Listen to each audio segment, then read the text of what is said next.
তনয়ের প্রতিটি কথা শুনল রাফা। কি বলবে বুঝতে পারছে না সে। তনয়কে বিছানায় বসিয়ে দিল। আবারও চোখ মুছে দিয়ে বলল, তুই ভালোবাসিস তাকে? তোরা যাস না কেন? আমি চাচি আর চাচুর সাথে কথা বলবো। চাচু তোর ইচ্ছের বিরুদ্ধে কিছু করবে না, এটা তুইও জানিস। বলছিস না কেন বাসায় কাউকে? তনয়া হেঁচকি তুলে তুলে বলে, হ্যাঁ ভালোবাসি, কিন্তু আমি তাকে আমার জীবনে জড়াতে চাই না। বিষয়টা আব্বু আম্মু বা আমার নয়। আসল কথা, আমি তাকে আমার জীবনে জড়াতে চাই না, কিন্তু বারবার বলার পরেও লোকটা বুঝতে পারছে না, বোঝার চেষ্টা করছে না। কি করব আমি আপু? তনয়ের কথা রাফার মাথার উপর দিয়ে যাচ্ছে। এ মেয়ে কি বলছে এসব? ভালোবাসে কিন্তু নিজের জীবনে জড়াতে চায় না, এটা কেমন কথা? তুই কি বলছিস? তুই বুঝে বলছিস তো?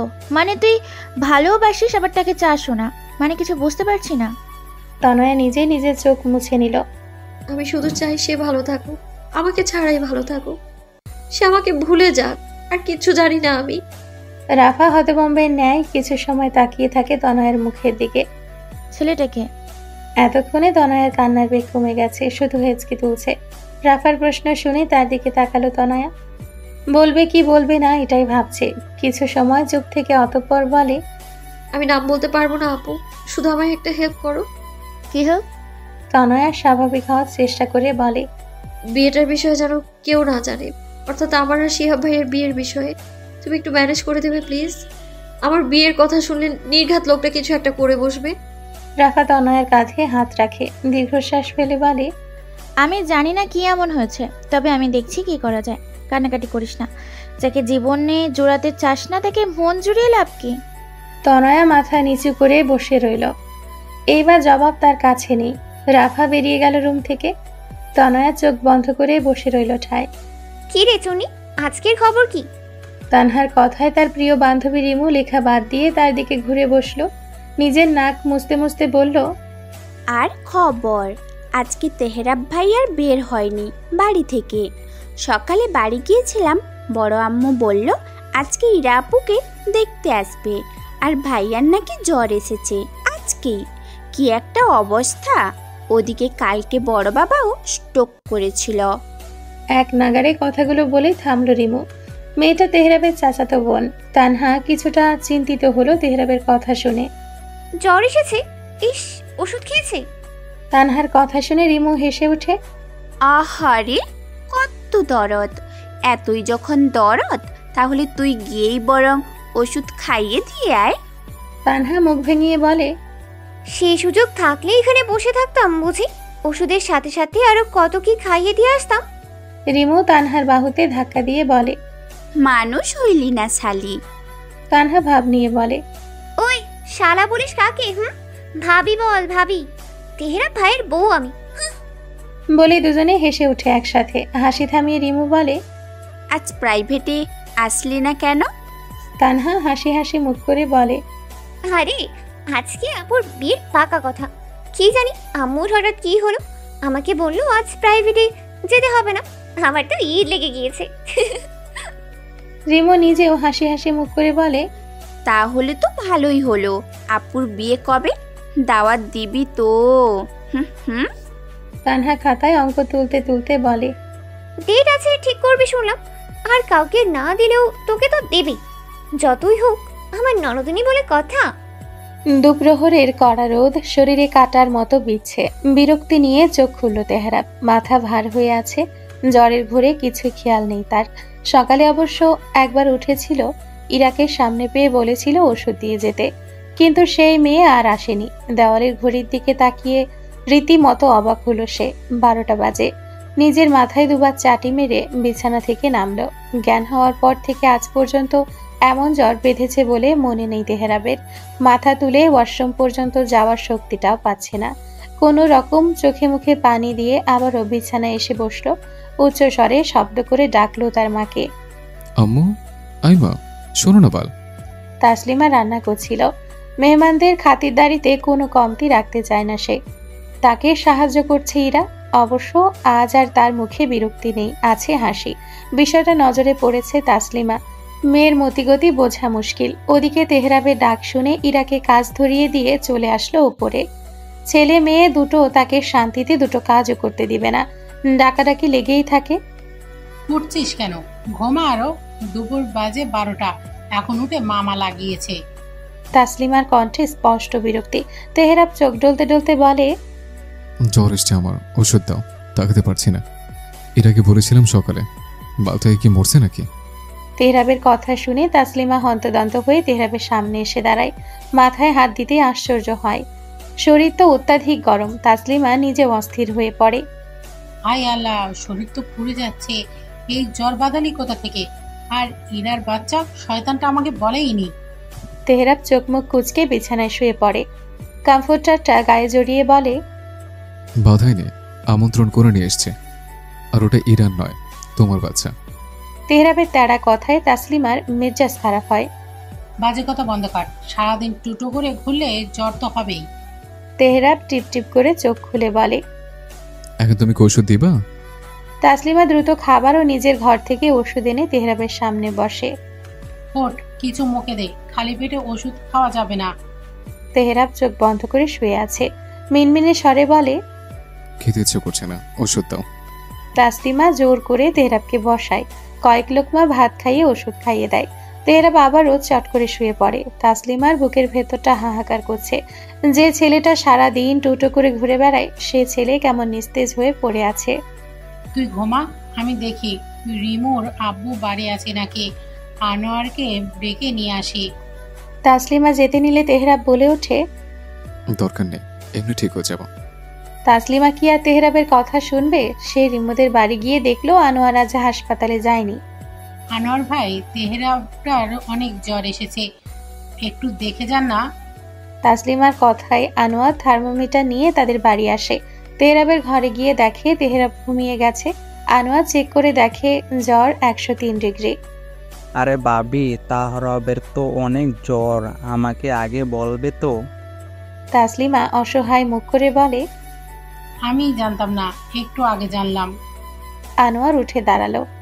চিন্তা করো না, আমি ওষুধ নিয়ে আসছি। আনোয়ার চলে গেল। তাসলিমা ছেলের মাথায় হাত বুলিয়ে নিজেও নিচে নেমে আসলো। সৌজা রান্নাঘরে। ইরা ফোনে কথা বলছে আর রান্না করছে। তাসলিমা ইরার কাছে আসতেই ইরা কল কেটে দেয়। এই বান্দরনির তেহরাবের জ্বর এসেছে, বলিসনি কেন আমাকে?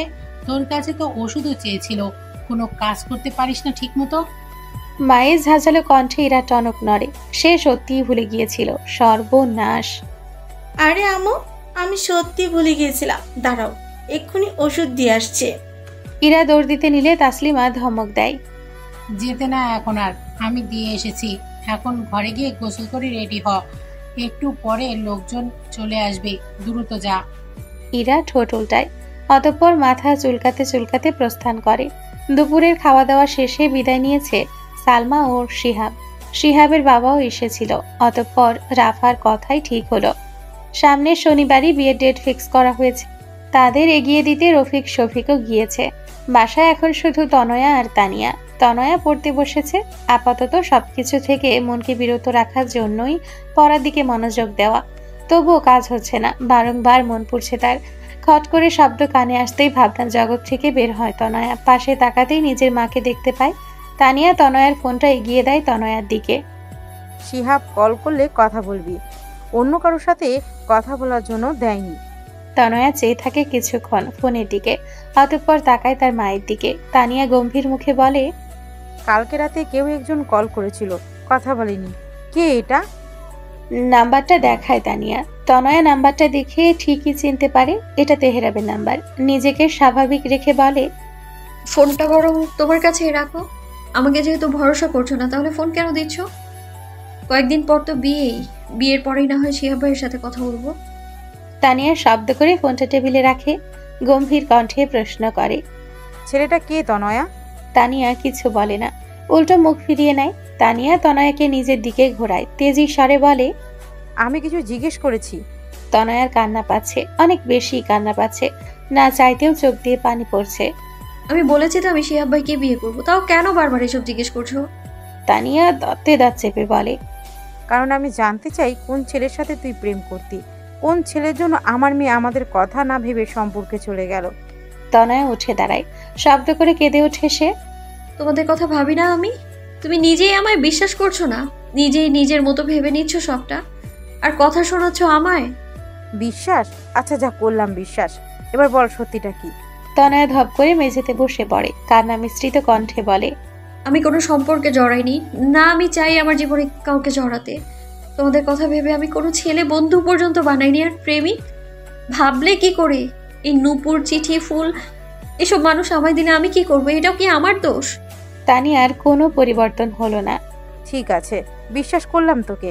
আমি না হয় ভুল ভেবেছি, তবে বিয়েতে যেন কোনো বাধা না আসে বলে দিলাম।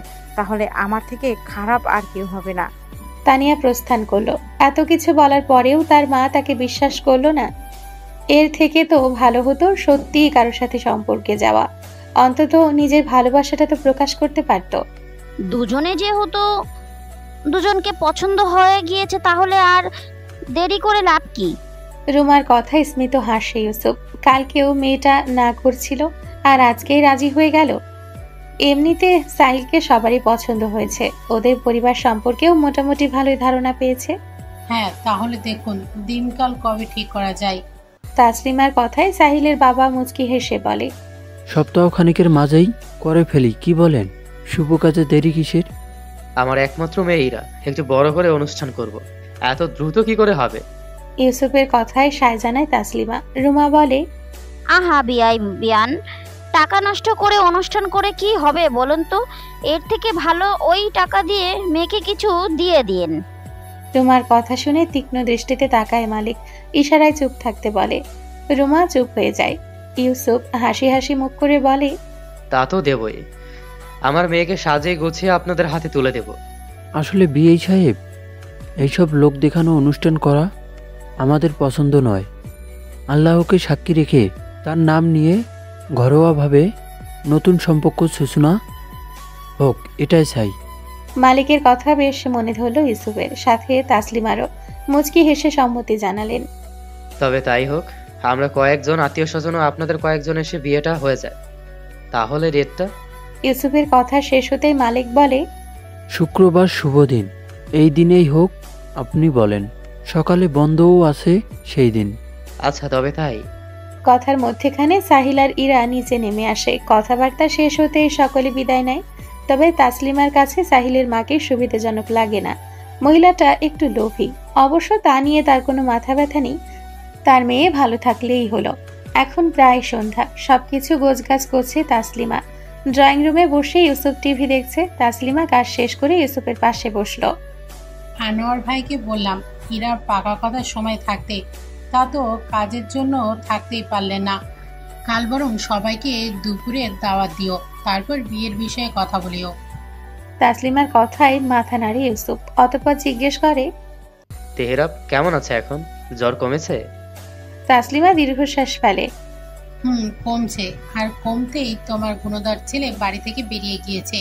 কত করে বললাম জ্বরটা কমুক, আজ বাড়িতে থাক। সে কি কথা শোনে? মেহমানদের সামনেও বসলো না। এই ছেলেটা বড় কবে হবে কে জানে। ইউসুফ হাসে। তার ছেলেটা যে এমনই। হয়েছে হয়েছে, এবার মেয়ের বিয়ের জন্য লিস্ট বানাও। শপিং এ যাবে তো? তাসলিমা মুখ ভেঙায়। ছেলেটাকে বাঁচাতে কথা ঘুরোচ্ছ? ইউসুফ হেসে ওঠে। তাসলিমা ঠিকই ধরেছে।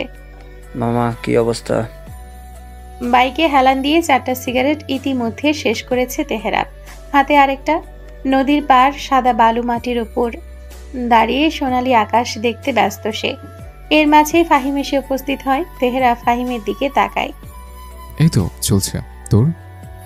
আমারও আজ সারাদিন বের হলেই না যে। তেহরাব সিগারেটটা ফেলে দেয়। হাই তুলতে তুলতে বলে, আর বলিস না, সে লেভেলে জ্বর এসেছিল। আচ্ছা, রনি কোথায়? কদিন ধরে খবর পাচ্ছি না। ফাহিম ইটের টুকরো দিয়ে পানিতে ঢিল ছুটতে ছুটতে বলে, ওই তো শুনলাম ঢাকা গিয়েছে, ওর বাপে কামে লাগাই দিছে।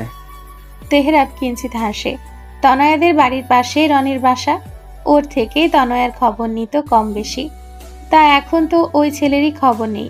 প্রতিদিন চকপাড়া গেলে লোকে সন্দেহ করবে। আজ বের হয়েছিল চকপাড়ার উদ্দেশ্যে, কিন্তু যায়নি। উল্টো বালিয়া এসে ব্রিজের নিচে বসে আছে। একা একা বোর লাগছিল বলে ফাহিমকে ডাকা। তেহরাব ফোন বের করলো। গোটা বিকেল জুড়ে শতবার কল করেছে তনয়াকে, মেয়েটা ধরেনি। চিন্তা হচ্ছে তেহরাবের। তবে কি করবে সে? কার কাছে জিজ্ঞেস করবে? আবারও ডায়াল করলো তনয়ের নাম্বারে। রিং হলো। কয়েক সেকেন্ড বাদেই কল রিসিভ হলো। তেহরাবের অধরে ফুটে উঠল প্রশান্তির হাসি। অস্পষ্ট বিড়বিড়ালো, জান। ওপাশ থেকে কেউ কিছু বলছে না দেখে তেহরাব নিজেই বলল, হ্যালো। তৎক্ষণাৎ ওপাশ থেকে জবাব এলো, কি হয়েছে? এতবার কল করে বিরক্ত কেন করছেন? বুঝতে পারছেন আমি বিরক্ত হই? অন্যদিন হলে তেহরাব রেগে যেত, উল্টো তনয়াকে শাসাতো। তবে আজ তার বিপরীত। উল্টো মৃদু হাসলো। বিরক্ত করতে তো আসি আমি, তোকে বিরক্ত করতে ভালো লাগে। ওপাশ থেকে ভেসে আসলো তনয়ার ঝাঁঝালো কণ্ঠস্বর, আমাকে আপনি কল করবেন না। আপনার কি একটু আত্মসম্মান বোধ নেই বলুন তো? একটা মেয়ে বারবার আপনাকে অবজ্ঞা করছে, প্রত্যাখ্যান করছে, আর আপনি তাও তার পেছনে ঘুরঘুর করছেন। ন্যূনতম আত্মসম্মান বোধ থাকলে আমাকে আর কল করবেন না আপনি। এবার তেহরাব নড়ে চড়ে বসলো। চেহারায় ভর করলো গম্ভীরতা। কি হচ্ছে তোর? এইভাবে কথা বলছিস কেন? ভালোভাবে কথা বলছে দেখে আকাশে উঠছিস? তেহরাবের গম্ভীর কণ্ঠস্বর তনয়াকে ভেঙে দিচ্ছে, তাকে গুড়িয়ে দিচ্ছে। নিজেকে যথাসম্ভব কঠিন রেখে বলে, আপনি যদি ফার্দার আমায় কল করেছেন তো আমি আপনার নামে পুলিশ কেস করব। বাংলা কথা বুঝতে পেরেছেন আপনি? তেহরাব এবার রেগে যাচ্ছে। তার কপালের রগ ফুলে উঠেছে। নিজে নিয়ন্ত্রণ রাখার চেষ্টা করছে সে। তনয়া, আমাকে রাগাস না। তুই এমন বিহেভ কেন করছিস? আপনি আসলেই ভালো কথার মানুষ না, রাখছি আমি। তেহরাব ক্রূর হাসে। কল কেটে দেখ শুধু। আমি তোর বাড়ি চলে আসবো তনয়া। আমার উপর রাগ দেখাচ্ছিস তুই? বাড়ি কেন? জাহান্নামে চলে আসুন, যা ইচ্ছে করুন। আমি বিরক্ত, এসবে মুক্তি দিন আমায় প্লিজ। আপনার মুখটাও আমি আর দেখতে চাই না। বলেই কল কেটে দেয় তনয়া। সাথে সাথে নাম্বারটা ব্লক করে ফেলে। বসে পড়ে ওয়াশরুমে। বুকটা ফেটে যাচ্ছে তার। লোকটাকে এতগুলো কথা শোনাতে তার প্রচুর কষ্ট হচ্ছিল, কিন্তু তারও যে কিছু করার নেই। এদিকে তনয়া কল কেটে দিতেই ফোনের স্ক্রিনে তাকিয়ে থাকে তেহরাব। তার ঘাড় থেকে কপালের প্রতিটা রগ ফুলে উঠেছে। এদিক ওদিক ঘাড় বাঁকিয়ে নিজেকে শান্ত করার চেষ্টা করছে, কিন্তু না, পারল না। ফোনটা ছুঁড়ে মারল নদীতে। বাইকে লাথি বসিয়ে দিল জোরে। চিৎকার করে উঠল, মেরে ফেলবো, একদম মেরে ফেলবো তনয়া। কেন এমন করছিস আমার সাথে? কি সমস্যা তোর? হ্যাঁ? বাইকটা এত জোরে লাথি মেরেছিল যে বাইকটা পড়ে গেছে। ফাহিম তেহরাবের চিৎকার শুনে দ্রুত তাকে জড়িয়ে ধরে পেছন থেকে, আরে আরে, কি হয়েছে তোর? এমন করছিস কেন? শান্ত হ ভাই। কিন্তু তেহরাব কি আর শান্ত হওয়া ছেলে? রাগে কষ্টে মাথা কাজ করছে না তার। তনয়া তার মানসিক শান্তি, অথচ এই মেয়ে তাকে সবচেয়ে বেশি অশান্তি দিচ্ছে। ফাহিম, ছাড়, ছাড় আমাকে। আমি এক্ষুনি তনয়ের বাড়ি যাবো, ছাড় আমায়। ফাহিম বুঝতে পারল তনয়াকে নিয়েই কিছু একটা ঝামেলা হয়েছে, তাই আরো শক্ত করে জড়িয়ে ধরল তেহরাবকে। তেহরাব, রিল্যাক্স মামা। এত পাগলামি কেন করছিস? কি হয়েছে বল আমাকে। তেহরাব মাথায় হাত দিয়ে নিজের চুল চেপে ধরল। চিৎকার করে বলতে লাগলো, ফাহিম, মেয়েটা আমার শান্তি দিচ্ছে না, এক বিন্দু শান্তি দিচ্ছে না। আমাকে চালিয়ে পুরো শেষ করে দিচ্ছে। এই মেয়েটা কেন এমন করে? আমি কি পাপ করেছি? আমাকে কেন ভালোবাসা যায় না? তেহরাব পাগলের মতো করছে। ফাহিম তেহরাবকে নিয়ে নদীর পাড়ে বসায়। এত সময়ে অন্ধকার নেমে এসেছে ধরণীতে। কোন রকম শান্ত করে বলে, এটা তো নতুন না তেহরাব। তনয়া তো আগে থেকেই তোকে এড়িয়ে চলে। ও ভীতু স্বভাবের। সমাজ, পরিবার এসব কিছুতেই ওর ভয়, তুই তো জানিস। তাহলে কেন পাগলামি করছিস? পরীক্ষাটা শেষ হোক, তারপর আঙ্কেলকে দিয়ে ওর বাড়িতে সম্বন্ধ পাঠাস। আমি নিশ্চিত তারাও না করবে না। ফাহিমের কথায় কিছুটা শান্ত হয় তেহরাব। মনে মনে ভেবে নেয় পরীক্ষা শেষ হওয়ার সাথে সাথে তনয়াকে নিয়ে আসবে নিজের কাছে। এই মেয়েকে ছাড়া সে দূরে থাকতে পারবে না। পাগল আব্দুল করিম গায়, ভুলিতে পারি না আমার মন যারে চায়। পাগল আব্দুল করিম গায়, ভুলিতে পারি না আমার মন যারে চায়।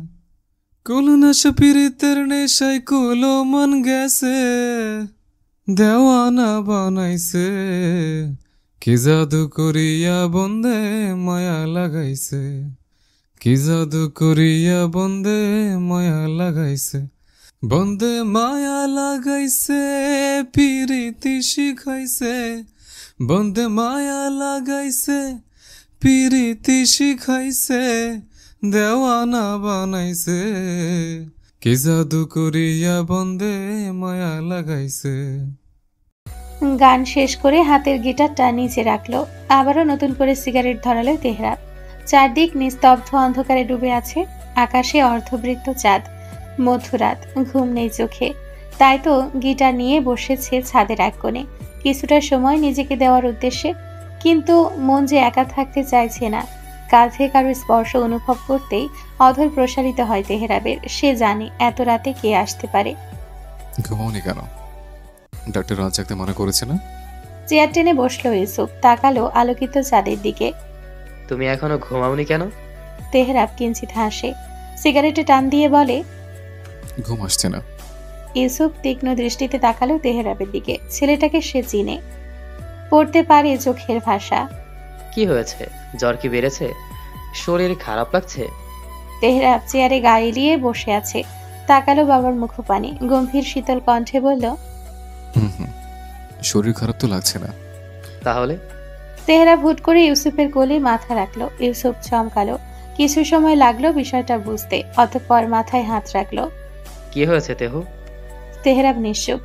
তার গভীর দৃষ্টি দূর আকাশে চাঁদের দিকে। ছেলে যে ভাবনা জগতে আছে তা বুঝতে সময় লাগলো না ইউসুফের। তেহরাবের হাতটা শক্ত করে ধরল ইউসুফ। তেহরাব, মন খারাপ? আব্বু, আমি কি অনেক বেশি খারাপ? ছেলে নরম কণ্ঠে অন্তর কেঁপে উঠল ইউসুফের। তার কঠিন স্বভাবে ছেলেটার এমন নরম ধরে আসা গলা সে মানতে পারছে না। ইউসুফ তেহরাবকে উঠিয়ে বসায়। ছেলে চোখের দিকে তাকায়। তেহরাবও তাকিয়ে আছে তার বাবার দিকে।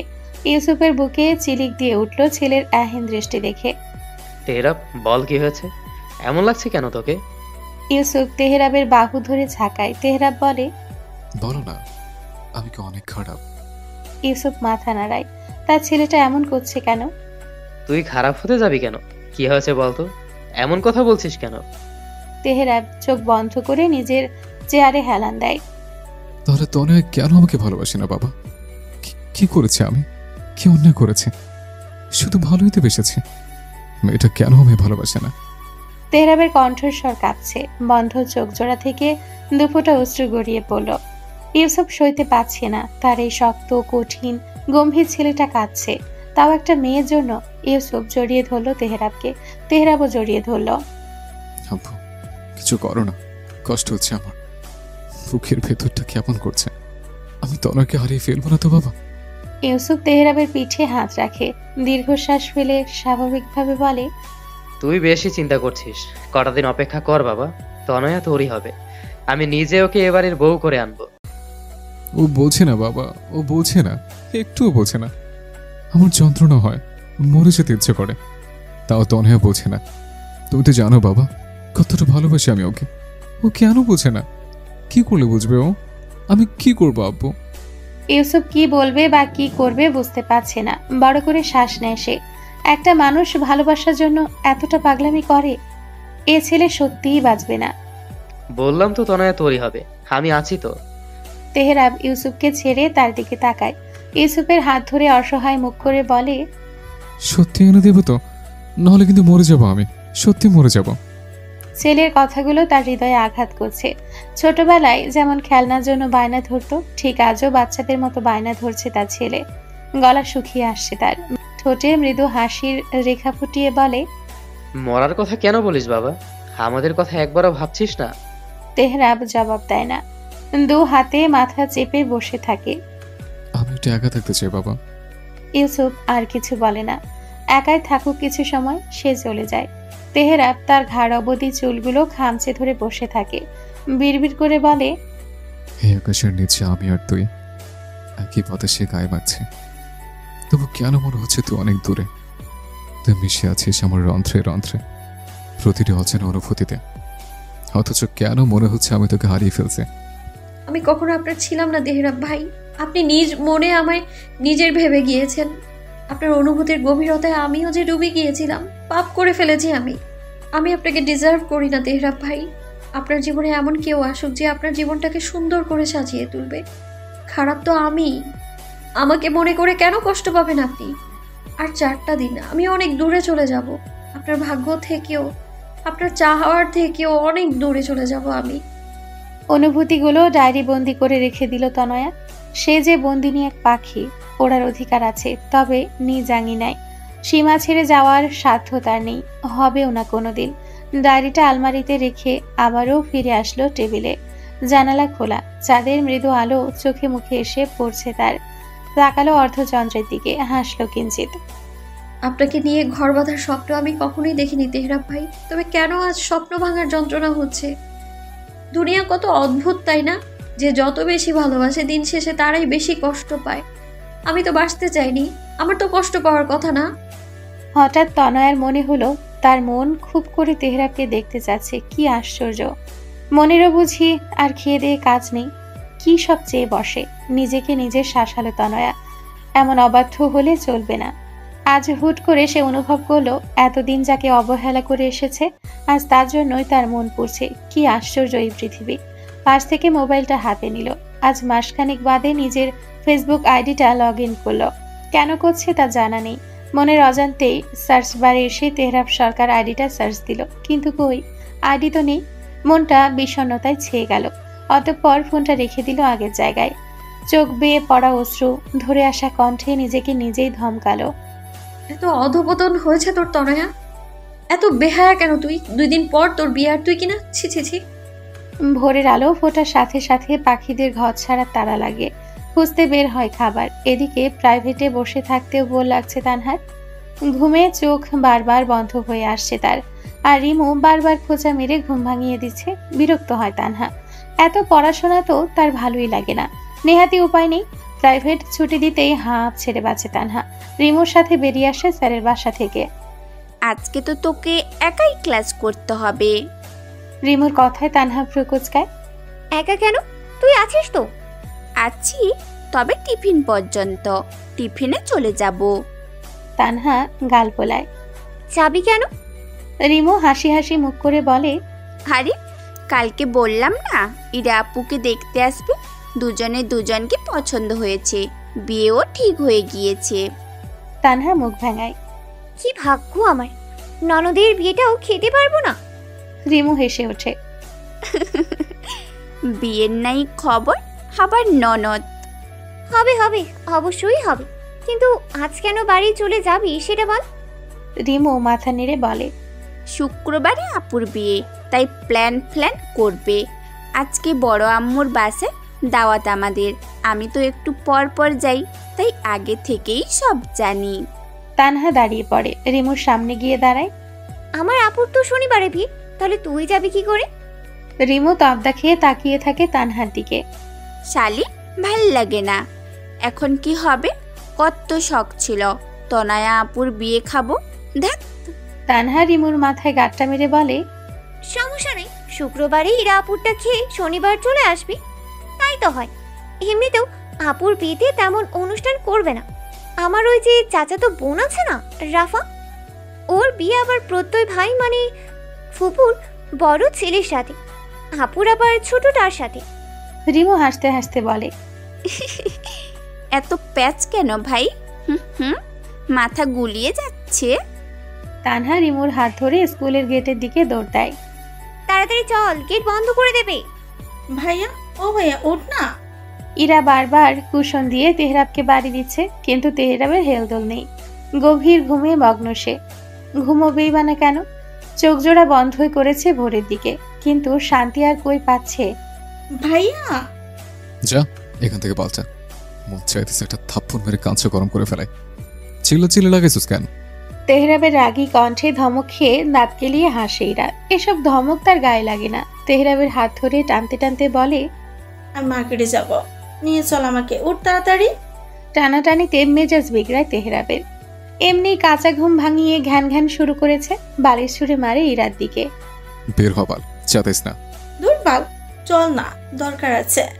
তেহরাব এবার কিছু না পেয়ে চিল্লাতে শুরু করে, আব্বা, ও আব্বা, আম্মু, এই মা, এই পাল্টার চোখের সামনে থেকে সরো তো। এই তুই যাবি নাকি কানের নিচে মারমো একটা? ইরা মুখ ভেঙিয়ে বলে, এমন লাগাইছস কেন? আবুই বলেছে তোকে নিয়ে যাইতে, উঠ।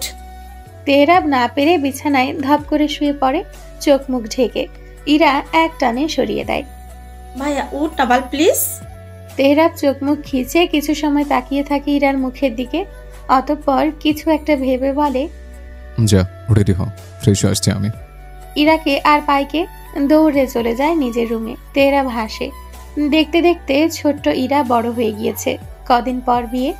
এমনিতেই বাড়ি থাকে না ইরা 2 বছর যাবত, তবে শ্বশুর বাড়ি চলে যাবে কথাটা মাথায় আসতেই দীর্ঘশ্বাস বেরিয়ে আসে তার। যতই হোক বোন তো। বাড়ি থেকেও আছেন? সকাল সকাল বাড়ি থেকে কারো উপস্থিতি টের পেয়ে রান্নাঘর থেকে বের হয় তানিয়া। দুপুরে রান্নার জন্য কাটাকাটি করছিল সে। বের হয় তানিয়া, তবে সামনে দাঁড়িয়ে থাকা মানুষটাকে দেখে সে রীতিমতো আশ্চর্য হয়। অবাক কণ্ঠে বলে ওঠে, ভাই সাহেব আপনি? ইউসুফ পেছনে তাকায়। তানিয়াকে দেখে স্মিত হেসে সালাম দেয়। তানিয়া সালামের জবাব দেয়।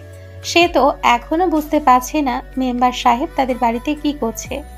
শফিক সাহেব বাড়ি নেই? তানিয়া সৌজন্যমূলক হেসে বলে, না, উনি তো স্কুলে চলে গিয়েছে। কোনো দরকার ভাই সাহেব? ইউসুফ খপ করে শ্বাস ফেলে, গম্ভীর কণ্ঠে বলে, হ্যাঁ দরকার বটে। আচ্ছা ভেতরে আসুন, খালি মুখোতেও পাঠাতে পারি না। তানিয়া বসার রুমে দরজা খুলে দিল। ইউসুফ ভেতরে এসে বসলো। তানিয়া ডাক লাগালো তনয়াকে। তনয়া শুয়েছিল। মায়ের ডাকে সে বসার ঘরে আসে। ইউসুফকে দেখে চোখজোড়া বড় আকার ধারণ করেছে। উনি এখানে কেন? তেহরাব ভাই ঠিক আছে তো? হৃদস্পন্দন বেড়ে যাচ্ছে তনয়ার। তনয়াকে দরজার সামনে দাঁড়িয়ে থাকতে দেখে তানিয়া তার কাছে আসে। ধীর স্বরে বলে, চা বানা, আমি বিস্কুট বের করছি। তনয়ার কানে কথা যায় কিনা সন্দেহ। সে তো এখনো ভেবে চলেছে তেহরাবের কথা। লোকটা ঠিক আছে তো? কি হলো যা? তনয়া চমকায়, দ্রুত ওপর নিচ মাথা নাড়ায়। যাচ্ছি। তনয়া চলে যায়। তানিয়া বিস্কুট চানাচুর এনে ইউসুফের সামনে দেয়। আপনি বসুন, আপনার সাথে কথা আছে আমার। তানিয়া ভ্রু কুঁচকালো। তার সাথে কি কথা থাকতে পারে? তানিয়া মুখোমুখি বসলো। ইউসুফ কোনো লুকোচুরি না করে সরাসরি বলল, আমি এসেছি আপনার কাছে কিছু চাইতে। তানিয়ার কপালে চিন্তার ভাঁজ পড়ে। চাইতে? কি চাইতে ঠিক বুঝলাম না। আমি আপনার মেয়েকে আমার ছেলের জন্য চাইতে এসেছি। তানিয়া ফট করে উঠে দাঁড়ালো। তার ছেলে মানে তেহরাব? তেহরাবের জন্য তনয়াকে চাইতে এসছে মানে কি? ভাই সাহেব আমি কিছু বুঝতে পারছি না, কি বলতে চাইছেন আপনি? ইউসুফ গম্ভীর কণ্ঠে বলে, আমি তো আপনার মেয়েকে আমার বাড়ির বউ বানাতে চাই। আমার তেহরাবের জন্য আমি তনয়াকে নিতে চাই। তানিয়া হকচকিয়ে যায়। মেম্বার সাহেব কিনা নিজে থেকে এসেছে নিজের ছেলের জন্য তনয়াকে চাইতে, কিন্তু তার মেয়ের তো 2 দিন পর বিয়ে। তানিয়া মাথা নিচু করে ফেলে, বলে, তা হয় না ভাই সাহেব। কেন হয় না? আমার তেহরাব কি খারাপ? হ্যাঁ, সে একটু ভাবঘুরে, তবে এখন সে কাজ করছে। আমি চাই তনয়াকে পরীক্ষার পরে আমার ছেলের সাথে বিয়ে দিতে। আমার ছেলে আপনার মেয়েকে ভালোবাসে, তনয়াও ভালোবাসে, তবে আপনাদের ভয়ে বলতে পারছে না। ভালোবাসে? তনয়া তেহরাবকে ভালোবাসে? তানিয়া চোয়াল ঝুলে পড়ে। সবকিছু তার মাথার উপর দিয়ে যাচ্ছে। এমন সময় কাঁচ ভাঙার শব্দ কানে আসে দুজনের। দরজার দিকে তাকায় তানিয়া। তনয়া দাঁড়িয়ে আছে। তার হাতে থাকা চায়ের কাপ মাটিতে পড়ে ভেঙে চুরে একাকার। তনয়া 2 হাত দিয়ে আঁকড়ে ধরে নিজের ওড়না। গলা কাঠ হয়ে আসছে তার। আপনার কোথাও ভুল হচ্ছে ভাই সাহেব, আমার মেয়ে কাউকে ভালোবাসে না। ইউসুফ তনয়ার ভয়ের তো মুখের দিকে তাকায়। নরম কণ্ঠে জিজ্ঞেস করে, তুমি বলো মা, তুমি তেহরাবকে ভালোবাসো না? তনয়া এক নজর নিজের মায়ের দিকে তাকায়। তানিয়া আশ্চর্য হয়ে তার দিকেই তাকিয়ে আছে। তনয়া চোখ বন্ধ করে নিজেকে শান্ত করলো। সে আর কোনো ঝামেলা চায় না। চোখ খুলে মাথা নিচু করে নেয় তনয়া। আমতা আমতা করে বলে, না না, আমি কাউকে ভালোবাসি না। তানিয়া এগিয়ে আসলো তনয়ার দিকে। তনয়ার বাহু ধরে নিজের দিকে ফেরায়। তনয়া, ভাই সাহেব কি বলছে এসব? তনয়া এদিক ওদিক মাথা নাড়ায়। না। তানিয়া ইউসুফের দিকে তাকায়, দীর্ঘশ্বাস ফেলে বলে, মাফ করবেন ভাই, আগে হলে আমরা ভেবে দেখতাম, কিন্তু এখন কিছু করার নেই। ইউসুফ ভ্রু কুঁচকায়। কিছু করার নেই মানে? আসলে তনয়ের বিয়ে ঠিক হয়ে গিয়েছে, কাল বাদে পরশুর বিয়ে। ইউসুফের মাথায় যেন আকাশ ভেঙে পড়েছে। সে তো বড় মুখ করে নিজের ছেলেকে কথা দিয়েছিল যে তনয়কে সে তার কাছে এনে দিবে, কিন্তু কি বিয়ে হুট করে? কি করে? হুট করে না, ওর ফুফাতো ভাইয়ের সাথে অনেক আগে থেকেই বিয়ে ঠিক করে রাখা ছিল। তারা এখন উঠিয়ে নিতে চাইছে। আমিও আর আপত্তি করিনি। মাফ করবেন ভাই সাহেব। ইউসুফ ধপ করে বসে পড়ে। তেহরাবকে সে কি বলবে? তার ছেলেটা যে পাগল, পুরোপুরি পাগল। এ কথা জানার পর নিজেকে ঠিক রাখতে পারবে না তেহরাব। ইউসুফ অসহায় দৃষ্টিতে তাকায় তনয়ার দিকে। তনয়া মাথা নিচু করে দাঁড়িয়ে আছে। আজ তো তার নিজেকে অসহায় লাগছে। তেহরাবের কিছু হয়ে গেলে তো সে নিজেও নিজেকে ক্ষমা করতে পারবে না। ইউসুফ বাক্যহীন হয়ে বসে পড়েছে। বুকের ব্যথাটা বাড়ছে তার। তানিয়া নিজেও অপ্রীতিকর পরিস্থিতিতে পড়ে গেছে। বোন, আমার ছেলেটা আপনার মেয়েকে খুব বেশি ভালোবাসে। আজ থেকে নয়, অনেকগুলো বছর আগে থেকে। বাঁচবে না। আপনার মেয়েকে না পেলেও মরে যাবে। আমি আপনার কাছে আপনার মেয়েকে ভিক্ষা চাচ্ছি। ইউসুফকে নিজের সামনে হাত পাততে দেখে তানিয়া পিছিয়ে যায়। অস্থির কণ্ঠে বলে, কি করছেন ভাই এসব? আমি বুঝতে পারছি না আপনার কথা, কিন্তু আমরাও তো কিছু করার নেই। জন্ম মৃত্যু বিয়ে তো আল্লাহর হাতেই। আমি কথা দিয়ে ফেলেছি, আমার কিচ্ছু করার নেই ভাই সাহেব। ইউসুফের গলা ধরে আসছে। সে দেখতে পাচ্ছে তার ছেলের শেষ পরিণতি। তার আগেই উচিত ছিল নিজের ছেলেকে বোঝানো। এখন সে কি করবে? ইউসুফ তাকায় তনয়ার দিকে। তনয়া কাঁদছে। এ কান্নার শব্দ নেই। তানিয়াও তাকালো। তাহলে কি তনয়া তেহরাবকে সত্যিই ভালোবাসে? মা, তুমি তো জানো আমার ছেলেটা তোমাকে কতটা ভালোবাসে, কেমন পাগলামি করে। ও সত্যিই মরে যাবে। আমার কঠিন স্বভাবের ছেলেটা তোমার জন্য চোখের জল পর্যন্ত ফেলেছে। তুমি কেন বলছো না তুমি ওকে ভালোবাসো? কিছু করো। আমার ছেলে আমার সব। ওর কিছু হয়ে গেলে আমি কি করব? তনয়া তানিয়ার দিকে তাকালো। তানিয়ার তীক্ষ্ণ দৃষ্টি দেখে তনয়ার আরো কান্না পাচ্ছে। সে বা কি করবে? তারও তো কিছু করার নেই। ভাই সাহেব দেখেন, এখন আর কিছু করার নেই। আমি জানি এবং মানি তেহরাব ভালো ছেলে। আপনি বরং আপনার ছেলেকে বোঝান। এভাবে তো কিছু হয় না। প্রথমত আমার মেয়ে আপনার ছেলেকে ভালোবাসে না, তার উপর দুদিন পর বিয়ে। এখন আমি কোনো ঝামেলা চাচ্ছি না ভাই। ইউসুফ নিজের চোখ জোড়া বন্ধ করে নেয়। বড় করে কয়েকবার শ্বাস নেয়। সে নিজেও কিছু ভাবতে পারছে না। শেষবারের মতো অসহায় দৃষ্টিতে তনয়ের দিকে তাকায়। একজন বাবা হয়ে আমি শুধু আমার ছেলের প্রাণ ভিক্ষা চাচ্ছি। আমার ছেলেটাকে শেষ করে দিও না। ইউসুফ বেরিয়ে যায়। সাথে সাথে মাটিতে বসে পড়ে তনয়া। ও হু হু করে কেঁদে ওঠে। আজ কেন জানি তানিয়ারও মায়া লাগছে। যতই হোক, মায়ের মন তো। তানিয়া তনয়ার সামনে এসে বসে। নরম কণ্ঠে জিজ্ঞেস করে, সত্যি করে বলতো, তেহরাবকে ভালোবাসিস তুই? তনয়া কাঁদতে কাঁদতে মাথা তুলে তাকায় তার মায়ের দিকে। শুধু বলে, আম্মু, লোকটা সত্যি বাঁচবে না। বিশ্বাস করো আম্মু, আমি বারবার লোকটাকে এড়িয়ে চলেছি, ফিরিয়ে দিয়েছি আমি, অথচ লোকটা বারবার আমার কাছে এসেছে। যেন উনি একটা পাগল। উনি তো আমার সাথে আমার ছায়াটাও দেখতে পারে না, সহ্য করতে পারে না। আমায় কেউ প্রপোজ করলে তেহরা ভাই তাকে মারধর করতেন। নিজেকে পর্যন্ত আঘাত করেছেন উনি। ও মা, আমি কি করব? ওনার কিছু হয়ে গেলে আমি নিজেকে ক্ষমা করতে পারবো না। আমি তো তাকে ভালোবাসতে চাইনি। তানিয়ার আজ হঠাৎ কি হলো কে জানে। মেয়ের দু গালে হাত রাখলো সে। গম্ভীর শীতল কণ্ঠে বলল, সত্যিটা জানার পরেও কি তোকে ভালোবাসবে? তোকে বিয়ে করতে চাইবে? তনয়া থেমে যায়। এ প্রশ্নের উত্তর তো তার কাছে নেই। তনয়া জানে তেহরাব তাকে ঠিকই মেনে নিবে, কিন্তু সে কি করে জেনে বুঝিয়ে জীবনটা নষ্ট করবে? তনয়াকে চুপ করে থাকতে দেখে তানিয়া বলে, ধরলাম তেহরাব মেনে নিল, কিন্তু ভুলে যাস না ওরা বড় লোক। সবাই তো নিজ নিজ আকাঙ্ক্ষা আছে। সবাই যখন সবটা জেনে যাবে তখন কি করে থাকবি তুই? কি ভরসা আছে যে তেহরাব তখন তোর পাশে থাকবে? তনয়া জড়িয়ে ধরে তানিয়াকে। ফুপিয়ে ফুপিয়ে বলে, আমি কিছু জানি না মা। আমি শুধু জানি লোকটা মরে যাবে। আমি কি করব এখন? না পারবো তাকে নিজের জীবনের সাথে জুড়তে, আর না পারবো তাকে দেখতে শেষ হতে। হুট করে তানিয়াকে ছেড়ে দেয় তনয়া। চোখের পানি মুছে মৃদু হাসে। এক কাজ করি আম্মু, আমি নিজেই মরে যাই। তাহলে তো আমার কিছু দেখতে হবে না। না দেখতে হবে তাকে শেষ হতে, আর না কারো জীবন নষ্ট হবে। তানিয়া ঠাস করে চড় মেরে বসে তনয়াকে। শব্দ করে কেঁদে ওঠে সে। তার মেয়েটা কেমন উন্মাদের মতো ব্যবহার করছে। কি বলছিস এসব? এসব কথা বললে আমি তোকে মেরে ফেলবো। তাহলে ভাবো মা, আমার কেমন লাগছে। লোকটা বারবার আমায় এইভাবে বলতো। আমার বুকের যন্ত্রণা যন্ত্রণা করতো তখন। সেদিন কি বলেছে আমায় জানো? বলেছে, আমি বাঁচতে চাই তনয়া, তোর সাথে বাঁচতে চাই। আম্মু এভাবেই বলেছে জানো, এভাবেই। ও মা, আমি মেরে ফেলো না প্লিজ, মেরে ফেলো আমায়। অনেক জ্বালিয়েছি না আমি তোমাদের, মেরে ফেলো আমায়। তনয়ার প্রত্যেকটি কথা তানিয়ার বুকে এসে বিচ্ছে। আরো শক্ত করে জড়িয়ে ধরলো মেয়েকে। তার মেয়েটাও যে তেহরাবকে অসম্ভব রকমের ভালোবেসে ফেলেছে তার আর বুঝতে বাকি নেই। কিন্তু সেই বা এখন কি করবে? একদিকে শিহাব, আরেকদিকে তেহরাব, আর নিজের মেয়ে। তনয়ার আর কোনো সারা শব্দ না পেয়ে হকচকিয়ে যায় তানিয়া। তনয়াকে ছাড়িয়ে মাথা তুলে দেখে তনয়ার চোখ বন্ধ। বুকের ভেতর ধুক করে উঠে তানিয়ার।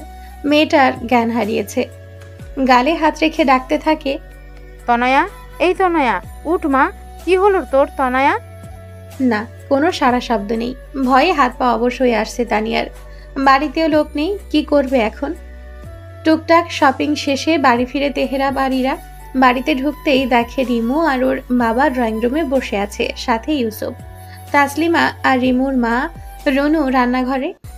এখন দুপুরের সময়, খেতে বসবে একটু পর সবাই। ইরা শপিং ব্যাগগুলো টেবিলের উপর রেখে রিমুর পাশে।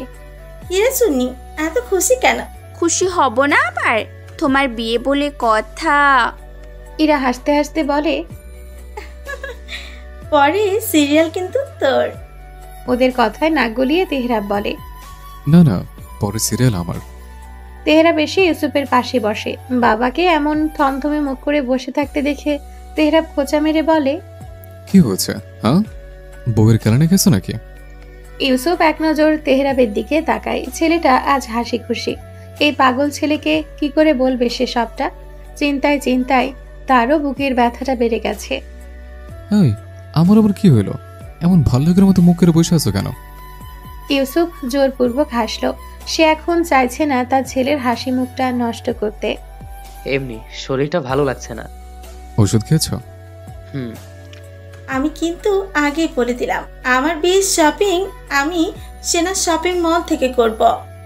ইরার কথায় সবাই তার দিকে তাকালো। আনোয়ার হাসতে হাসতে বলল, তোকে ফুটপাত থেকে কিনে দেব। কাকার কথায় তাল মিলিয়ে তেহরাব বলে, আর তো জামাইকে আমার পুরনো পাঞ্জাবিটা দিয়ে দেব। এই তো ব্যাস, খেপে যায় ইরা। বালিশ ছুঁড়ে মারে তেহরাবের দিকে। তেহরাব হাসতে হাসতে আবার বলে, তোকে তো টুকিয়ে পেয়েছে, এর বেশি কি আশা করিস? আব্বু কিছু বল না, ভাই কেমন করছে? ইউসুফ অন্যমনস্ক। রান্নাঘর থেকে তাসলিমা ও রিমুর মা দুজনেই হাসছে। হঠাৎ রিমু বলে, আব্বু, আমার কিন্তু দুটো গাউন চাই। রিমু চুল টেনে তেহরাব বলে, দুটো দিয়ে কি করবে চন্ডী? আমাদের দেখ, একটা দিয়ে বছর পার করে ফেলে। রিমু মুখ ভেঙিয়ে বলে, তোমরা তো তোমরাই। আমি ইরা আপুর বিয়েতে একটা পরবো, আর তনয়া আপুর বিয়েতে আর একটা। 2 দিন দুটো। রিমুর কথা শুনে চমকা ইউসুফ, সাথে ভ্রুকুচকায় তেহরাব। সে বোধ হয় ভুল শুনেছে, তাই আবারও জিজ্ঞেস করলো, কার বিয়ে? রিমু কিছু বলতে নিলে ইউসুফ বলে, তেহরাব, তুই ফ্রেশ হয়ে আয়, খেতে বসবো সবাই। কিন্তু না, তেহরাবের মন মানল না। হাসি মিলিয়ে গিয়েছে তার। গম্ভীর গলায় আবারও প্রশ্ন করলো, কার বিয়ের কথা বললি রিমু? আবার বল। রিমু বুঝলো না হঠাৎ তেহরাব ভাই এমন গম্ভীর কেন হয়ে গেল। তনয়া আপু, তুমি চিনবে না, আমার বেস্ট ফ্রেন্ডকে তো চেনো, ওই যে তানাহা, তানাহার বড় বোন। শনিবার ওনার বিয়ে। ব্যাস এটুকুই। সাথে সাথে সামনে থাকা টি টেবিলটা একটা লাথি মেরে ভেঙে ফেললো তেহরাব। শান্ত চোখগুলো এখন আগুনের ফুলকিনায় জ্বলছে। কপাল থেকে শুরু করে হাতের রগ ফুলে উঠেছে। তেহরাব গর্জে উঠল, তনয়া রে, তুই শেষ। তেহরাব হনহন করে বেরিয়ে গেল বাড়ি থেকে। তেহরাব, তেহরাব দাঁড়া। ইউসুফও ছুটল তার পিছু। আচানক এমন কিছু হওয়ায় কিচ্ছুটি বুঝতে পারল না কেউ, শুধু তাকিয়ে রইল দুজনে যাওয়ার দিকে। তাসলিমা ছুটে এলো রান্নাঘর থেকে। কি হলো এখানে? তেহরাব কই গেল? রিমু তো ভয়ে শুকনো ঢোক গিলে। তেহরাব ভাইকে রাখতে দেখেছে সে, তবে এমন ভাবে কখনোই না। কিন্তু কি এমন হলো? দুপুরের কাঠফাটা রোদ, তাপমাত্রা বৃদ্ধির ফলে এই সময় মানুষজন বেশি একটা বের হয় না। তবে ফাঁকা রাস্তা ধরে উচ্চ গতিতে বাইক চালাচ্ছে তেহরাব। উদ্দেশ্য কালীঘাট হাসপাতাল। তনয়ের বাড়ি গিয়েছিল সে, তবে বাড়িতে কাউকেই পায়নি। অতঃপর পাশের বাড়ির লোকজনকে জিজ্ঞেস করলে বলে তনয়াকে নিয়ে হাসপাতালে গিয়েছে তানিয়া, সাথে সেই বাড়ির কর্তা। তেহরাবের মাথা আপাতত কাজ করছে না, রক্ত মাথায় উঠে গিয়েছে। হাসপাতালে কেন গিয়েছে, কি হয়েছে, এসব নিয়ে বিন্দু মাত্র ভাবনা তার এই মুহূর্তে হচ্ছে না। মাথায় শুধু ঘুরছে তনয়া, ওকে সামনে পেলে একদম শেষ করে ফেলবে। ভাবনার মাঝেই তেহরাব পৌঁছায় হাসপাতালের কাছে। বাইক কোনো রকম রেখে দৌড়ে ভেতরে প্রবেশ করে। ওদিকে তনয়ার জ্ঞান ফিরেছে অনেকক্ষণ। ডাক্তার বলেছে ঠিকমতো খাওয়া দাওয়া না করা ও চিন্তার ফলে এমন হয়েছে। তানিয়াকে কিছু ওষুধ আনতে বললে সে তনয়াকে রেখে ফার্মেসিতে চলে যায়। হাসপাতাল থেকে কিছুটা দূরে ফার্মেসি। এদিকে শফিককে কল করেছিল, সেও হয়তো আসছে। গ্রামের হাসপাতাল হওয়ায় ডাক্তারও তেমন একটা নেই বললেই চলে। 2-4 জন যা আছে তা দিয়ে চলে যায়। তনয়া আটশোয়া হয়ে বসে আছে বেডে, মাথাটা এখনো ঝিম ধরে আছে, চোখ দুটো বারবার লেগে আসছে। হঠাৎ কড়া শব্দে, দরজা খোলার শব্দে চমকে ওঠে তনয়া। দরজার দিকে ফিরে তাকানোর আগেই গালে এসে পড়ে শক্ত হাতের আঘাত। বুঝে ওঠার আগেই পড়ে যায় তনয়া। এমনিতে শরীর দুর্বল, তার উপর শক্ত হাতে চড়। গালে হাত দিয়ে সামনে তাকাতেই হাত পা অসাড় হয়ে যাওয়ার জোগাড়। তার সামনে যে স্বয়ং তেহরাব দাঁড়িয়ে আছে, কি ভয়ঙ্কর দেখাচ্ছে লোকটাকে। তনয়ার গলা শুকিয়ে আসলো। তেহরাবের রক্তবর্ণ চোখজোড়া তার আত্মা কাঁপিয়ে তুলছে।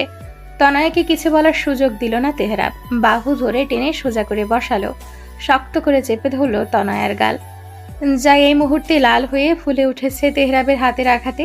তেহরাব গর্জে উঠল, কুত্তার বাচ্চা, তোর সাহস কি করে হলো বিয়েতে রাজি হওয়ার?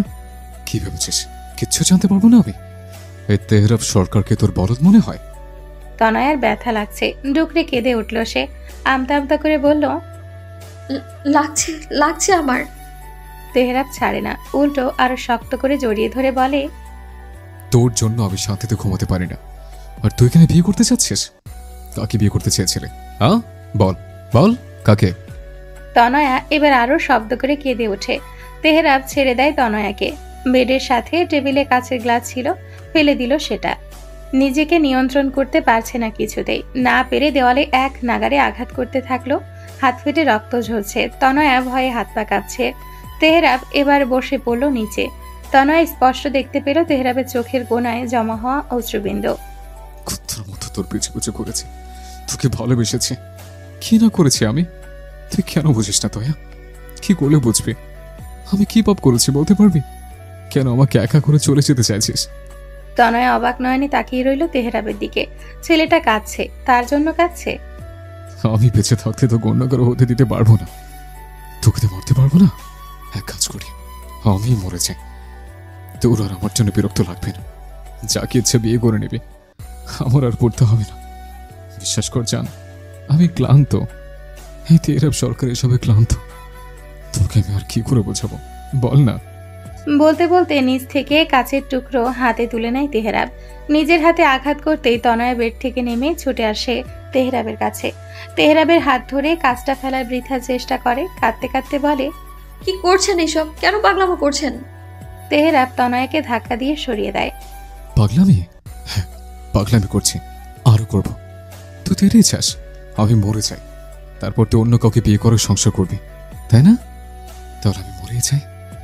বলে আবারও আঘাত করে হাতে। অনর্গল রক্ত ঝরছে তেহরাবের হাত থেকে। তনয়ের নিজেরও পাগল পাগল লাগছে। কি করবে, কাকে ডাকবে বুঝতে পারছে না সে। কিছু বুঝতে না পেরে আবারও তেহরাবের কাছে আসে, জড়িয়ে ধরে শক্ত করে। এমন করবেন না প্লিজ, এমন করবেন না। আমি নিজেকে ক্ষমা করতে পারবো না তেহরাব ভাই, আপনার পায়ে পড়ি, এমন করবেন না আপনি।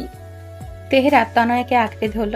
তনয়ের গলায় মুখ ডুবিয়ে কাঁদতে কাঁদতে বলল, ছেড়ে যাস না, তোর দুটো পায়ে ধরে যান, আমার হয়ে যা না। আমি তোকে মাথায় করে রাখবো, তুই যা বলবি তাই করবো, তো আমার হয়ে যা। তনয়ের গলা দিয়ে কোনো কথা বের হচ্ছে না। সে কি করবে? এই পাগল লোকটাকে সে কি করে বোঝাবে তার পাগলামিগুলো তনয়াকেও যন্ত্রণা দিচ্ছে? তনয়া ফুপিয়ে ফুপিয়ে বলে, প্লিজ বোঝার চেষ্টা করুন তেহরাব ভাই, আমি পারবো না আপনার হতে। আপনি প্লিজ ভুলে যান আমায়। আপনার জীবনে নতুন কেউ আসবে যে আপনার আপনার ভালোবাসা বুঝবে। আমি খারাপ মেয়ে, আমি তো বুঝি না আপনাকে। ভুলে যান আপনি আমায়। ব্যাস, আবারও রক্ত মাথায় উঠে গেল তেহরাবের। তনয়াকে ছাড়িয়ে দু বাহু চেপে ধরল। কি বললি? আবার বল। তনয়া চোখ নামিয়ে নেয়। ভুলে যান, আমি আর এসব নিতে পারছি না। কি নিতে পারছিস না? আমাকে সত্যি তোর বিরক্তিকর লাগে তনয়া? একটু ভালোবাসিস না? তনয়া কেঁপে ওঠে তেহরাবের শীতল গভীর কণ্ঠে, শুকনো ঢোক গিলে। ঠিক আছে, বিয়ে করবি তাই না? কর, আজকে করবি, আমার লাশ সামনে রেখে। দত্তে দত চেপে কথাটা বলে তেহরাব। তনয়া দ্রুত তেহরাবের মুখে হাত রাখে। কি বলছেন এইসব? কেন যন্ত্রণা দিচ্ছেন আমায়? তেহরাব ভাই কেন এমন করেন আপনি? আমাকে যন্ত্রণা দিতে আপনার ভালো লাগে তাই না? ভালোবাসিস? তনয়া চোখ বন্ধ করে নেয়। তেহরাব জানে তনয়া তাকে ভালোবাসে, কিন্তু কেন বারবার এমন করে জানি না। আমি শুধু চাই আপনি বেঁচে থাকুন, ভালোভাবে আমাকে ছাড়া বেঁচে থাকুন। প্লিজ আর যন্ত্রণা দিবেন না। তেহরাব ক্রূর হাসে, নিজের রক্তাক্ত হাত দিয়ে তনয়ার গাল চেপে ধরে, হিসিয়ে বলে, যন্ত্রণা? তোকে আমি একটা যন্ত্রণায় পড়ে মারব। সেটা হলো আমার ভালোবাসার যন্ত্রণা। আমার ভালোবাসার স্পর্শ তোর উপর কঠিনভাবে প্রভাব ফেলবে জান। তনয়া ব্যথায় আর্তনাদ করে ওঠে। লাগছে আমার। তেহরাবের হাসি গাঢ় হয়, সাথে হাতের বাঁধন। অপর হাত দিয়ে আঁকড়ে ধরে তনয়া চুল, একটু বেশি শক্ত করে। তনয়া কাঁদতে পারছে না, তবে চোখ ছলছল করছে তার। তেহরাব নিজের ঘাড়ের সাথে কান ঘষে চলে আসে তনয়ার আরো কাছে। লাগবে তো, আরো বেশি লাগবে। এই তেহরাবকে তুই মৃত্যুর যন্ত্রণা থেকে বেশি যন্ত্রণা দিয়েছিস। তোকে আমি ছেড়ে দেবো জান? ভালোবাসার যন্ত্রণার জর্জরিত করবো তোকে। পথ তোর হাতে। তুই কি চাস আমি মরে যাই? তনয়া কান্না মিশ্রিত কণ্ঠে বলে, আমার ভয় করছে, ছাড়ুন না আমায়। তেহরাব শব্দ করে হাসে, হিসিয়ে বলে, আমার ভয় করছে, তোকে হারানোর ভয়। তুই চলে গেলে আমি কি নিয়ে বাঁচবো বল? আচ্ছা, একটা ভুল করেছেন একটা, তাহলে তো তুই আমার হতে বাধ্য। একটু ছুঁয়ে দিই। তনয়ার এবার ভয়ে শ্বাস বন্ধ হয়ে আসছে। তেহরাবকে তার স্বাভাবিক লাগছে না। কিছু সময় আগে নিজেকে শেষ করে দিতে চাওয়া তেহরাব এখন যে কোনো কিছুর মূল্যে তনয়াকে চায়। হঠাৎ কি ভেবে তেহরাব নিজেই তনয়াকে ছেড়ে দিল, আবারও কেঁদে উঠল, নিজের শরীরটা ছেড়ে দিল দেওয়ালে। একটু দয়া করছেন, একটু একটু বাঁচতে চাই আমি, তোকে নিয়ে বাঁচতে চাই। হয়ে যা না, আমার খুব বেশি ক্ষতি হয়ে যাবে। তনয়া নিঃশব্দে চোখের জল ফেলছে। আজ খুব করে অনুভব করছে যে তার মন তেহরাবকে চাইছে। ক্ষতি? আসলে তো কি এমন ক্ষতি হবে? ছেলেটাকে বাঁচতে দে, মরে গেলে ক্ষমা করতে পারবি তো? নিজের সামনে নিজের অবয়বে আরেকজনের অস্তিত্ব লক্ষ্য করল তনয়া। মেয়েটা হাসছে, তনয়া চেয়ে রইল। মেয়েটা আবার বলল, তুই বড্ড স্বার্থপর তনয়া, শুধু নিজের কথা ভাবছিস। তেহরাব ভাইয়ের কথা ভাবলি না একটাবারও? এতটা ভালোবাসা তুই ডিজার্ভ করিস না। বলেই মিলিয়ে গেল অবয়বটি। তনয়া নিজের কান চেপে ধরল, বিড়বিড় করলো, আমি স্বার্থপর না। আমি তো তার ভালোর জন্যই তাকে ছেড়ে যাচ্ছি। স্বার্থপর না আমি স্বার্থপর না। তেহরাব, তনয়া। কারো উচ্চ শব্দে চিল্লানোতে ঘোর কাটে তনয়ার।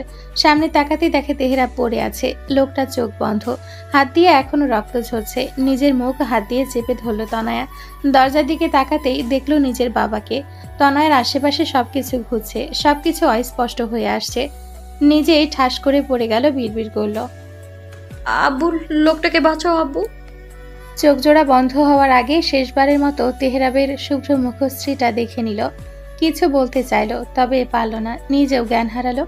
সাধারণ ওটির বাইরে দাঁড়িয়ে আছে ইউসুফ আর শফিক। দুজনেই নিশ্চুপ ভঙ্গিতে তাকিয়ে আছে সামনের দিকে। তাদের পাশেই তানিয়া মুখে হাত দিয়ে কাছে, যা এই মুহূর্তে মেজাজ খারাপ করছে শফিকের। শফিক আর তানিয়া একই সাথে কেবিনে এসেছিল।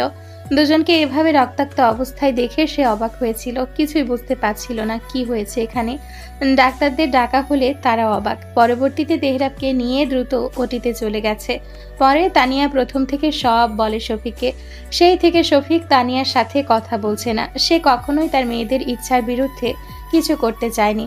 শফিক আগে জানলে কখনোই শিহাবের সাথে বিয়ে ঠিক করতো না। যেখানে নিজের মেয়ে সুখেই থাকবে না, সেখানে কেন সে বিয়ে দিবে? রাগ হচ্ছে তানিয়ার ওপর। সব জেনেও মেয়েটাকে জোর করে বিয়ে দিতে চাইছিল। এই তুমি কান্না থামাবে? মরা কান্না জুড়ে চোকানো। শফিকের রাগী কণ্ঠে ধমক খেয়ে তানিয়া আরো জোরে শব্দ করে কেঁদে দেয়। কি থেকে কি হয়ে গেল, এত কিছু হবে এসব কল্পনাতেও ভাবতে পারেনি সে।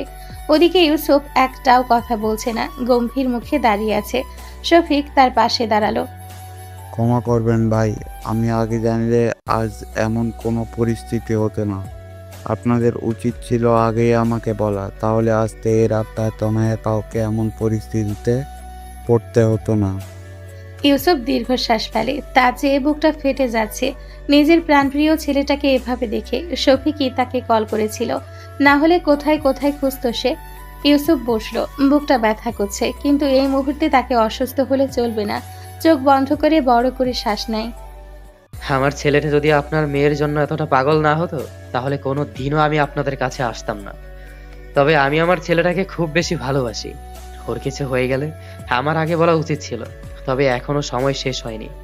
তনয়ের বিয়ে ঠিক হয়েছে, বিয়ে তো হয়ে যায়নি, বিয়ে ভেঙে দিন। তনয়ের বিয়ে তেহরাবের সাথেই হবে। এভাবে কিভাবে ভাঙা যায়? কথার মাঝে তানিয়ার গলা পেয়ে খেপে যায় শফিক। একটা কথাও বলবে না তুমি। আজ যদি তুমি মেয়ের কিছু হয়েছে তো আমি ভুলে যাব তুমি কে। ধমক খেয়ে চুপ হয়ে যায় তানিয়া। ইউসুফ গম্ভীর কণ্ঠে বলে, দুজন দুজনকে ভালোবাসে, এর থেকে বেশি আর কি চান? ভালো মতো রাজি হলে ভালো, না হলে আমিও দেখে নেব আপনাদের মেয়ের বিয়ে অন্য কারোর সাথে কি করে হয়। শফিক কপাল কুঁচকায়। আজ নিজের প্রতিও তার রাগ হচ্ছে। সে কেন একবার তনয়ের সাথে কথা বলল না? আমি দেখছি। শফিক উঠে চলে যায়। সালমার সাথে কথা বলতে হবে তাকে। হয়তো এ নিয়ে বোনের সাথে সম্পর্কটা কিছুটা খারাপ হবে, কিন্তু নিজের মেয়ের জীবনটা আগে। সে নিজের মেয়েকে এভাবে কষ্ট দিতে পারবে না। এদিকে তানিয়া কান্নাকাটি থামিয়ে বসে আছে। এক গভীর ভাবনা নিয়ে সবকিছু গুলিয়ে যাচ্ছে তার। নিজেকে শক্ত করলো সে। বিড়বিড় করে বলল, তনয়ার সাথে আমার কথা বলতে হবে। বলে উঠে পড়ল সে। তনয়ার কেবিনের দিকে এগিয়ে গেল। স্যালাইন চলছে তার, জ্ঞান নেই। ঘুমের ইঞ্জেকশন দেওয়ায় ও গভীর ঘুমে মগ্ন। তানিয়াও এসে তনয়ার মাথার কাছে বসলো। মাথায় হাত বুলিয়ে দিতে দিতে বলল, ভালো থাক তুই, এটাই আমার চাওয়া। এর জন্য যা করতে হয় তাই করব। আকাশে লালচে আভা ছড়িয়ে পড়েছে। পশ্চিম দিগন্তে সূর্য ঢলে পড়ছে। পাখিরা নিড়ে ফিরছে। বাতাসে এক ধরনের নরম শীতলতা। গাছের পাতায় শেষ বিকেলের আলো ঝিকমিক করছে। চারপাশে এক স্নিগ্ধ নীরবতা নেমে এসেছে। ধরনী শান্ত, যেন রাতের অপেক্ষায় মগ্ন। তনয়ার কেবিনে উপস্থিত বেশ কয়েকজন মানুষ। সবাইকে তনয়া চিনে। তার পাশে বসে আছে সালমা, মাথায় হাত বুলিয়ে দিচ্ছে সে। সামনে দাঁড়িয়ে আছে শিহাব, তার পাশেই শফিক। শফিক গভীর ভাবনায় মগ্ন। তার বোনের কাছে এতটা স্বাভাবিক আচরণ সে আশা করেনি। ভেবেছিল সব বলায় রাগারাগি করবে, অথচ তাকে ভুল প্রমাণিত করে সালমা হাসপাতালে এসছে, তাও শিহাবকে নিয়ে। তনয়া মাথা নিচু করে আটশোয়া হয়ে বসে আছে। জ্ঞান ফিরেছে অনেকক্ষণ। সেদিন তোকে কতবার জিজ্ঞেস করেছি আমি যে কাউকে পছন্দ কি না, কেন বলিসনি? বলেছিলাম না তোর যাকে পছন্দ আমি তার সাথেই তোর বিয়ে দিব। তনয়া জবাব দেয় না সালমার কথায়। কি জবাব দিবে সে? সালমা দীর্ঘশ্বাস ফেলে। আমাদের উচিত হয়নি এভাবে বিয়ে ঠিক করার। সে যাই হোক, যা হওয়ার হয়ে গিয়েছে, তুই ভালো থাক। তনয়া এখনো নিশ্চুপ। সালমা উঠে দাঁড়ায়। শিহাবকে উদ্দেশ্য করে বলল, এবার যাওয়া উচিত, না হলে রাত হয়ে যাবে। বলেই বেরিয়ে যায় সালমা। শফিকও বের হয়। থেকে যায় শিহাব। কিছু সময় এক নজরে তাকিয়ে থাকে তনয়ার দিকে, অতঃপর জোরপূর্বক হেসে বলে, চিন্তা করো না, যা হয় ভালোর জন্যই হয়। দোয়া করছি তেহরাবের সাথে ভালো থাকো। তনয়া তাকায় শিহাবের দিকে। ছেলেটা হাসছে ঠিকই, কিন্তু তার চোখ তা তো অন্য কিছু প্রকাশ করছে। শিহাব বেরিয়ে গেল। তনয়া বেড থেকে নামলো। শুনেছে তেহরাব ঠিক আছে, তবে অতিরিক্ত রক্তক্ষরণ হয়েছে বিধায় শরীর দুর্বল। ডাক্তার তাকেও ঘুমের ওষুধ দিয়ে রেখেছে। পা টিপে টিপে বের হয় নিজের কেবিন থেকে। বাইরে তেহরাবের বাবাকে দাঁড়িয়ে থাকতে দেখে আবারও চলে আসতে নেয়, তবে তার আগেই ডাক পড়ে তার। তনয়া। তনয়া থামে, পেছনে ফিরে দাঁড়ায় মাথা নিচু করে। ইউসুফ এগিয়ে আসে তনয়ার দিকে। অতীতের সবকিছু ভুলে গিয়ে নতুন করে জীবন শুরু করো আমার তেহরাবের সাথে। তনয়া নির্লিপ্ত দৃষ্টি নিয়ে তাকায় ইউসুফের দিকে। ইতিমধ্যে শফিকও চলে এসেছে। তনয়াকে বাড়ি নিতে হবে, ছুটি দিয়ে দিয়েছে তাকে।